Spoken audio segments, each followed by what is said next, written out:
செய்தியாளர் பாலவெற்றிவேல் இணைந்திருக்கிறார். பாலவெற்றிவேல், ஈரான் அணு உலைகள் மீது அமெரிக்கா தாக்குதல் நடத்தியது. இந்நிலையில் அமெரிக்காவிற்கு பெரும் அழிவு காத்திருக்கிறது என்று ஈரானினுடைய உச்ச தலைவர் எச்சரிக்கை விடுத்திருக்கிறார். கூடுதல் விவரங்கள் என்ன?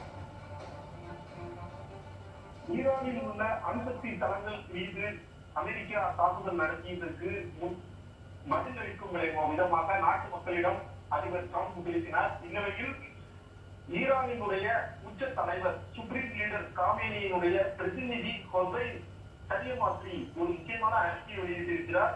இப்போது நாம் தாமதமின்றி செயல்பட வேண்டும்.